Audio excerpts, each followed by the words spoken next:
Bonjour, bienvenue sur ma chaîne. Aujourd'hui, c'est le 26, le 26 octobre 2022. Oui, je commence par la grande peste, la prente d'une tueuse, 4e épisode, quand la terreur allume la haine des Juifs. Alors, je commence, c'est parti, on se voit à l'autre côté. J'espère que vous apprécierez cet épisode d'aujourd'hui. C'est parti, on se voit à l'autre côté. Les pluies arrêtées tremblaient de peur devant la mort qui renaît. Je l'enfermais dans la maison et pris la résolution de mon sortie que quand je serai, tout sera à l'infini qui me de ma chambre. Alors c'est un revanche, je suis à l'intérieur du travail. Est-ce que vous sortez un peu aujourd'hui? Plus du tout. Et quand je sors, c'est... Et s'il y avait qu'une pèvre quand même, ces choses et beaucoup d'autres semblables, mais je ne sais parmi ceux qui survivent. Finalement, ce qui est relevé appartenant. Giovanni Boccaccio. On a beaucoup de paquets qui arrivent de Chine et sur internet d'hashtag et je ne suis pas un virus. En quelque part, on crie que les Juifs étaient empoisonnés le monde. Ainsi, on les tuait. On les tuait. À quelques autres, que c'était les pauvres militaires. On les chassait. En honte, que c'était les nobles. Ainsi, ils craignaient d'aller par le monde. Finalement, on avait tenu les gardes-villes et les villages. On permet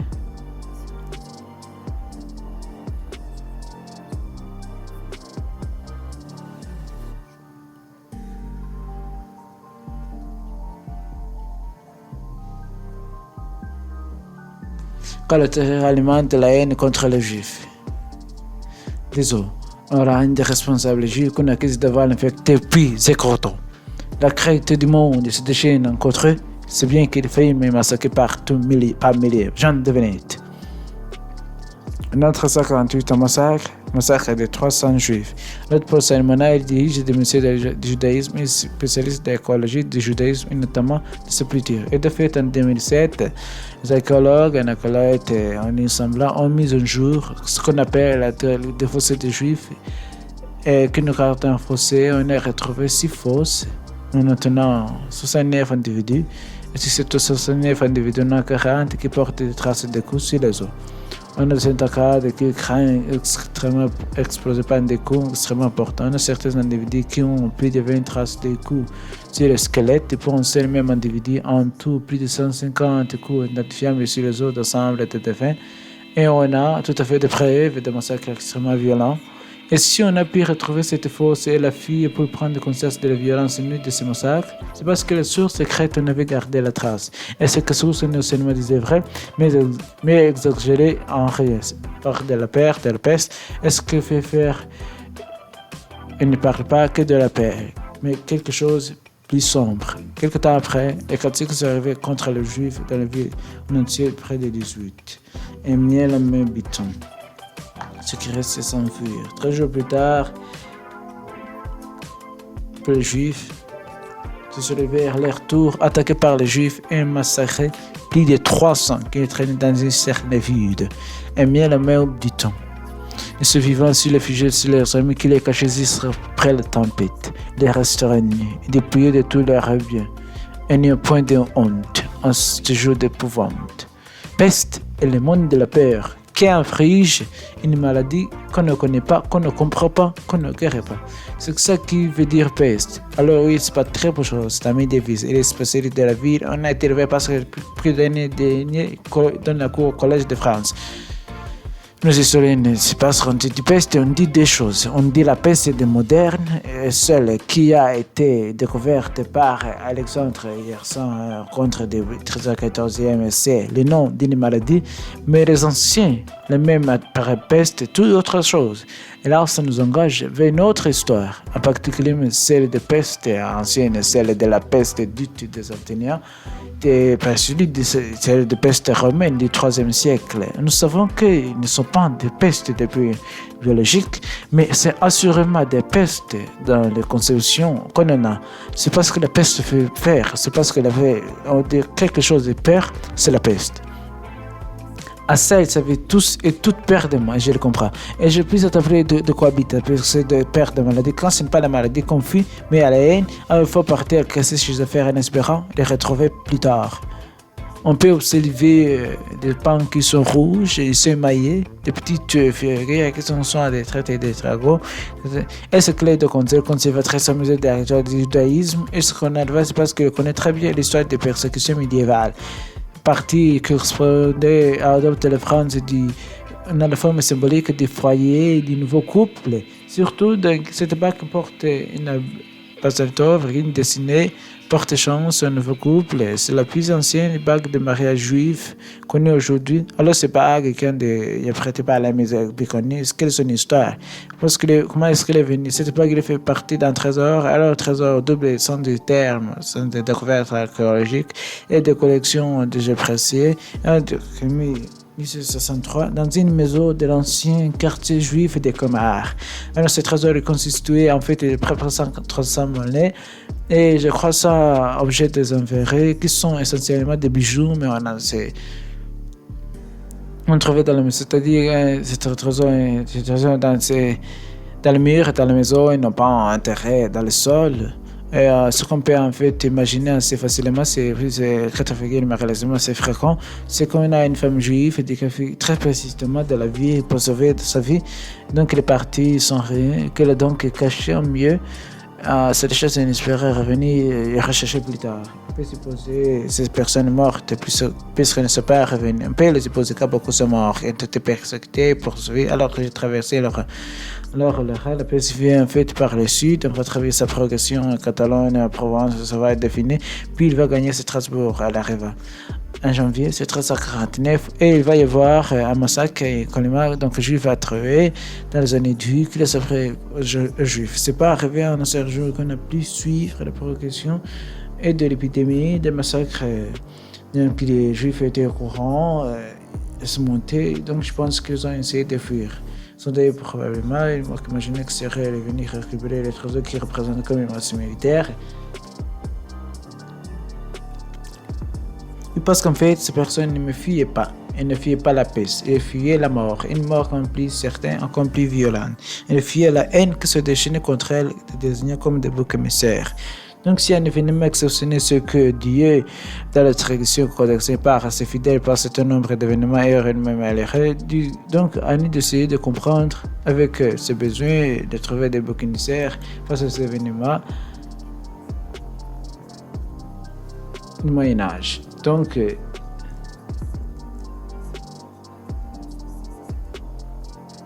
le père, à ce qu'on veut dire, ingénieur, monde, comportement, etc. Alors, il semble d'un autre d'ailleurs, comme on l'a observé de nos jours, la peste a été plutôt un accélérateur qu'un déclencheur.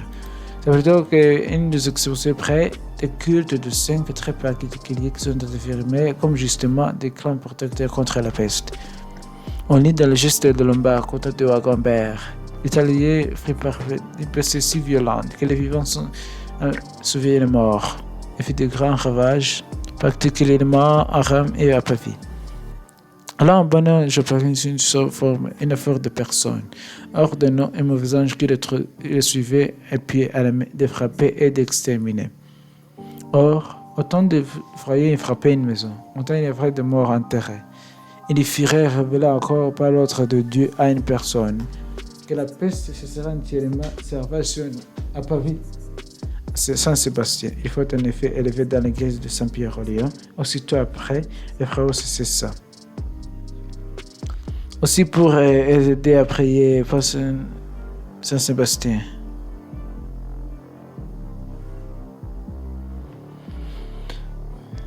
Pour éventuellement remercier d'avoir été épargné par la peste ou éviter d'avoir arrivé dans la ville, on pouvait offrir aussi des très très longues chandelles qui faisaient le tour des murailles d'une ville. Vous voyez quand c'est toute la communauté urbaine qu'on a roulé dans tous les qui se devaient être brûlants tout au fil de l'année. Il y a un autre geste qui va aussi se développer. On va faire appel à l'aide des descentes par des processions où on va porter des chars. où sont les déposés reliques de sang, on va les porter en procession autour de l'espace protégé. À Paris, la grande chasse comme procession a des difficultés de ce jeu. On va la sortir pour des processions tempestes. On a des millions s'éproignantes et on voit des représentations comme ça, avec des clés qui tombent, touchées par la peste. Alors les flagellants sont, si on poussait la chose le plus loin d'une manière qui a parfois été quand même extrêmement violente, ce qui explique que les autorités et souvent plus essayer de contenir les flagellants, on va les arrêter que de susciter complètement. La première manifestation du mouvement flagellant date de 1260 en Italie du Nord. Entre 1948, on a effectivement une grosse surgissement des flagellants dans le cadre de ces forts paniques va un événement un peu complètement inattendu. Les gens d'Allemagne commencent à étaler par les pays à grande marche en grand nombre. Ils portent des crucifix, de grands paniers de soie à la manière de procession et allaient par les rues et chantaient hautement adieu à Notre-Dame, et puis à la place et se dévêtaient 2 fois par jour, et se battaient tant qu'ils pouvaient de l'année et fiches d'étui. Jean Lebel. Ils sanglaient leur cornes jusqu'à ce qu'ils forment prise une masse de chair gonflée, lacérée, des guenaux de sang qui les murs. Il m'est arrivé de prendre nation des points de métal entraient si profondément dans la chair qu'il fallait s'y répondre à d'autres fois pour les en faire sortir. Heinrich von Erfurt.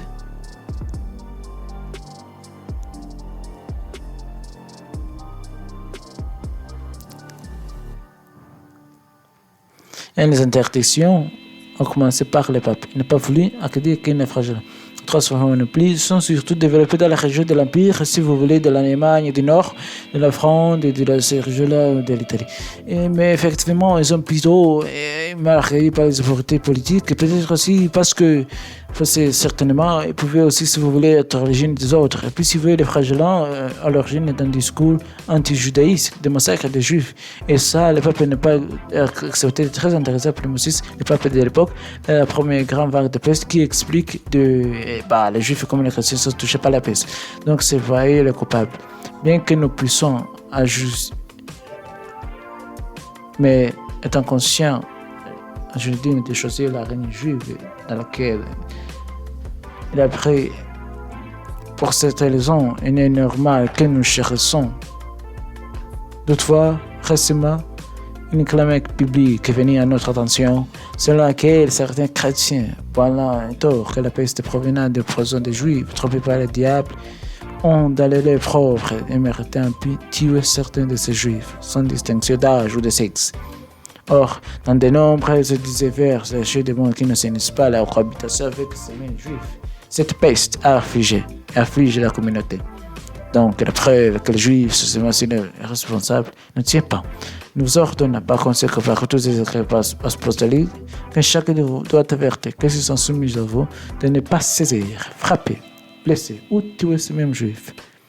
Donné à Avignon, 6e calendrier d'octobre, dans la 7e année de notre pontificat. En toute époque médiévale, en fait, les Juifs sont protégés par les autorités. Ils peuvent pas vivre entre nous. Ils vont être à proximité de leur pouvoir. Alors, c'est pas une protection qui est intéressée. C'est pas un droit de guerre, un droit de protection. C'est donc que les Juifs vont être protégés par les autorités contre des impôts très élevés. Ces autorités trouvent que les intérêts. C'est une situation qui est très différente selon les pays. Notre communauté de manière très dense, les Juifs vrais sont la trace des potomiques fossiles un peu dures. Alors, de France, qui sont dépouillés plusieurs en 1982 par une voguiste, puis autorisés à revenir. C'est une situation qui va compliquer, être de plus en plus difficile, notamment des conseils de rentrée. Anti-juifs, notamment de Port-la-Royale, qui va être appliqué en France. Et d'ailleurs, on voit que dans les détériorations, c'est des situations de juifs avec ce qu'on départ. Donc, directement, de l'empereur, qui petit à petit va vendre ce droit de protection à ceux qui veulent se plus puissants. Et en fait, c'est la sécurité des juifs et dépend de l'autorité des protecteurs. Alors, dans ce cas, il est efficace, en fait, par exemple, de contaminer ça des juifs et peut protéger ça. mais ils n'ont pas pu être protégés partout. Ils ont souvent été rêvés, abandonnés à la forêt. À Toulon, en avril 1348, 40 Juifs sont tués et leurs maisons pillées. Ça continue en Provence, à Acte et à Fort-Talquet. La synagogue de Saranne, Provence, s'est brûlée. À Narbonne et à Carcassonne, les Juifs sont massacrés par la faune, à Belley-Barney, en Provence. Et en Pont et Pont-Français sont jetés dans la rue qu'on leur accuse d'avoir empoisonnés. En octobre, les massacres continuent en Franche-Comté. Mais est-ce qu'on est tue vraiment parce qu'on est roi mort de peste? On cherche à nier les Juifs. En fait, donc on va inviter toutes sortes d'arguments plus en vrille et anti-autres en une période, on a carrément des accusations des crimes militaires. Donc on a vraiment toutes sortes de bruits. Je dirais que c'est lié à tous les troubles qui vont accompagner la peste, et sachant que les Juifs vont servir les déboucalisés, et puis on a beaucoup de rumeurs, notamment celle qui va accuser les Juifs d'empoisonner les puits pour en fait tuer tous les chrétiens, un véritable complot qui serait comme la complicité de... C'est un prétexte, c'est-à-dire qu'un peu importe de combat, il peut trouver une raison qui permettrait de chasser les Juifs. Il y a des motifs essentiellement économiques qui sont liés à la concurrence, puisque à une période, en 4e siècle, où les Juifs est essentiellement des métiers liés au prêt de l'argent, aux chrétiens, qu'une personne populaire. Beaucoup espèrent en fait en vérité, tous ces systèmes médiévaux aujourd'hui montrent la manière très très réelle qu'un certain nombre de ces juifs du Moyen-Âge, tous n'étaient pas prêts. Tous étaient des prêteurs, des sortes de médecins et ensuite, mais certains étaient prêteurs et jouaient un rôle tout à fondamental dans l'économie, je dirais même dans l'économie agricole, des bases de ces sociétés agraires qui prêtaient davantage avoir la boisson de manière permettre des agriculteurs d'embaucher la main-d'œuvre dont ils avaient besoin pour les récoltes, que l'embaucher après, à la fois des marchands, des prêteurs, qui prêtaient aussi, vous pouvez dire, une sorte de crédit avec l'école médiévale, d'une certaine manière. Donc là, on a un remous d'une économie rentable sur laquelle les gardes volés, on peut vivre, se protéger les documents de la lumière. Alors, ce que je voulais vous montrer ici, c'est une gravure donc, qui a titulé vers prénom de Anédon Strasbourg. Donc là, il y a encore cet épisode de la peste noire. Il s'agit du grand massacre des Juifs de Strasbourg. Donc la Saint-Valentin du 14 février, donc ça à peu près un mois après Connard. C'est juste enfermé dans les quartiers, mais les 13 postes suffisés. Donc on a massacre dans tous les maisons, pour sortir les femmes et les enfants. Donc, et le lendemain, on a des grands bûchers qui sont allumés dans le cimetière jusqu'au registre resté de la ville, l'emplacement des lecteurs de la Bible. Ce que l'on voit, c'est que les gravures voient d'immenses bûchers avec des personnages qu'on arme, et puis donc dans ces bûchers, toutes sortes de personnes qui sont au contraire de mourir. C'est spectaculaire qu'on a vraiment monté des scènes juives terrifiées, des bras élevés, le ciel. Sur le baptême ou la mort, beaucoup d'eau que vous choisissez la mort et un cas précipité. Ce qui est intéressant de noter, peut-être que c'est que dans ce massacre allié, parce que la peste n'est pas encore arrivée à la ville. La peste n'est pas encore arrivée à la ville, mais c'est un massacre qu'on a dit très abandif. On a encore de convaincre que les autorités militairement ont essayé de défendre les Juifs et ils ne sont pas arrivés même à un renversement fait de l'équipement. C'est-à-dire que le 10, on a fait la place et les éthiques et surtout donc les corporations, des artisans, on peut dire que dans les instituts juifs, on a vraiment tous les peuples, notamment des corporations par les plus excités, on a les bouchers parce que les juifs, au contraire, c'est des royales, on revenda des parties des animaux consommables. On a aussi des animaux des ornements durs qui sont extrêmement remontés contre les juifs. Et moi, c'est populaire. On renverse le pouvoir de Strasbourg, c'est des magistrats en poste et mettre en place, en tout cas, embaucher des pionniers. Communauté juive qu'on va voir à Strasbourg, la situation est également contrôlable. C'est vrai, je l'ai vu. Les choses devenaient incontrôlables. La violence était gênée, j'étais prêt. Mais en Espagne aussi, les choses sont devenues terribles. C'est le trace de cette violence et de cette haine antisémite que les archéologues ont mis au jour à Tariqa. Une des autres caractéristiques de ce site, c'est que le programme bien documenté par des documents sachariés et on a un document intérieur qui est une mise en garde autorisée quand on parlait des juifs dans la vie. Ça veut dire que les autorités royales espagnoles tentaient de protéger d'une certaine manière ces communautés qu'ils savaient qu'elles étaient en danger. Il fallait que le massacre intervienne après celui de Barcelone et celui de Cervera. Et il y a des indices qui mettent en garde par les communautés juives en Espagne d'une manière générale. On n'a pas nécessairement, on a affaire à une courante qui protège les juifs, on a recommence des massacres, d'initiatives populaires, mais peut-être encadrées, même très probablement on sait que les maires de la ville à l'époque a participé au massacre.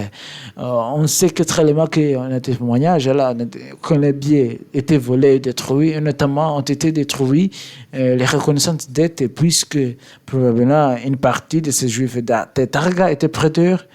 Alors, est-ce que on peut dire aussi que cette histoire qu'on rencontre, voilà, c'est pour empêcher l'arrivée de la peste, qu'on entend tuer des juifs de Strasbourg, et finalement, c'est pas vrai. C'est-à-dire que c'était de même manière, c'est une histoire politique. Tout à fait, une histoire politique, il y a une manipulation des masses populaires, et surtout excité contre les juifs, mais on voit bien qu'il y a beaucoup d'autres choses en danger, notamment des jalousies économiques, ça c'est évident. Mais en même temps qu'on émère les juifs, on brûle en même temps les créances, c'est-à-dire qu'on brûle toutes les traces. Et à la suite de ce massacre, d'ailleurs, les juifs ont été expulsés pour centaines d'années de la ville, mais on va voir qu'ils vont revenir très rapidement. On va accepter de nouveaux impôts très très élevés. On va d'ailleurs ce règlement de 1755 qui est décrété que lorsque des juifs retrouvent dans le cimetière de la maison et les pièces d'argent, des objets précieux, ils devraient en donner la moitié à la ville. Donc ça veut dire que la ville avait bien conscience que les juifs avaient très couramment caché ce qu'ils pouvaient avant de retentir. Mais paradoxalement, cette violence qui est visible par les palpables par contre beaucoup d'autres choses. Quand vous décriviez tout à l'heure cette fosse dans laquelle les archéologues ont trouvé de ces objets, est-ce que vous décrivez que finalement une dimension qui n'a pas pu se faire comme il était vrai? C'est tout à fait, je vois les termes plus de catastrophes, on en connaît d'autres. Et qu'est-ce qui est caractéristique que les juifs des modes d'animation traditionnels dans la tradition juive? C'est l'animation du corps dans un simple mobilier que les juifs ont mais qui est lié en campagne, dont à l'intérieur, on a trouvé des restes de vêtements, on a trouvé des bijoux, des colliers, des bracelets, des bagues, un bonnet, et puis on a même un collier d'enfant, un collier de cornons, et on a trouvé c'est un enfant de dizaines d'années. Au niveau du cou, on a des éléments en argent, de rectangle qui est sorti dans une attache en argent. On a des éléments de coraïno, on a une main qui fait penser à la fait très mal, et la tradition juive. On a une hypersphérique qui est extrait de rose. On a une trottéméonde qui corne. On a des choses de parents mis en enfant pour les protéger, pour les protéger de la peste. On a, par l'écologique, la démonstration que ces pratiques magiques partagées entre juifs et chrétiens, notamment dans cette période de peste. Parce que finalement, tout le monde a peur de moi. Chacun essaie de protéger les siens. À ce moment-là, pour les peuples, assez des amulettes aussi pour les autres. Après tout, on ne sait jamais. Bref, la population a dû apprendre à vivre avec moi. Et les municipalités à s'organiser. Merci à Crédit de Cons, Paul Salmona et Catherine Vincent. Merci aussi au musée de la gloire du judaïsme et au musée de Cluny. Lecture Sarah Chamet, Eik Erso Margaret. Précision Yves Ross, Christophe Pont et Gilles Gallo. Message Éric Bossé. La trempesse, la Frantine Tuse, quand la terreur amplifie la haine des Juifs, Perni Cavron, impérieuse. Merci aussi d'avoir suivi moi sur cette chaîne. Je vous aime. Je donc vous invite d'aller écouter les autres épisodes que j'ai déjà fait sur ma chaîne. Vous pouvez écouter aussi mes épisodes. Si vous voulez écouter l'original de cet épisode, vous pouvez vous rendre chez France Culture plutôt, et ou vous pouvez vous rendre chez radiofrance.fr, ou vous pouvez vous rendre dans ma description dessous, et vous pouvez trouver France Culture, la grande petite, la prente d'une tuse, suite. Vous allez trouver là tous les épisodes de ces liens que je vous propose d'aller. Et je vous aime. À tout à l'heure, je vais retourner avec un autre épisode de Les Odyssées de Louvre. Et c'est tout, c'est parti. Je vous aime. Merci.